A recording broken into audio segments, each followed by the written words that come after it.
diplomacy of the Civil War. Almost always a question about the diplomacy, which means that you got to sort of know Antietam. You have to know the geography enough so that you can pick out a border state if you have to. Yeah. You might conceivably be asked something about that complex election of 1860 or even 1864, but 1860, you know, if they really want to be mean, they could ask, you got 4 candidates going in 1860, they could come after you with something like that, although that would be a little twitchy. They ask about internal dissent, so draft riots is, you know, open game. They aren't going to ask you about, you know, I don't think they're going to ask you about the Anaconda Plan. I don't think they're going to ask you about Vicksburg or Gettysburg.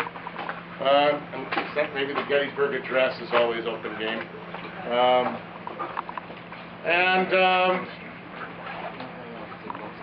And then later on we'll talk about consequences of the war, but the Reconstruction is part of the consequences of the war.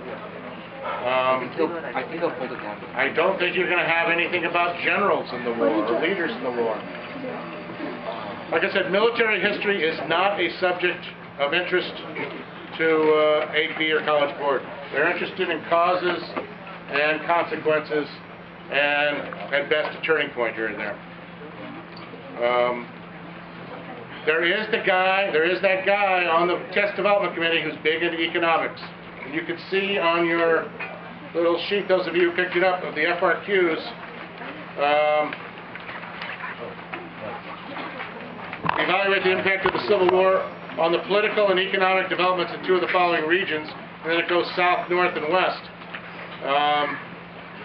You know, he's got his name kind of on that one. That one, political and economic developments, that's, you know, got Reconstruction and the economy built into it.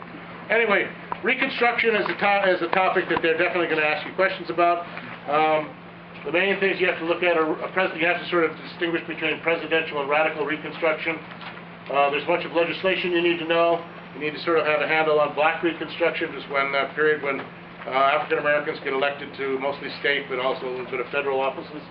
Then the end of Reconstruction comes with the Compromise of 1877. Emancipation, you know, you need to know about the Freedmen's Bureau, and you need to know sort of about, you know, kind of the failure of the South to reorganize itself on a new economic system, which means that we're going to go in for sharecropping and crop lien. I'll talk about that.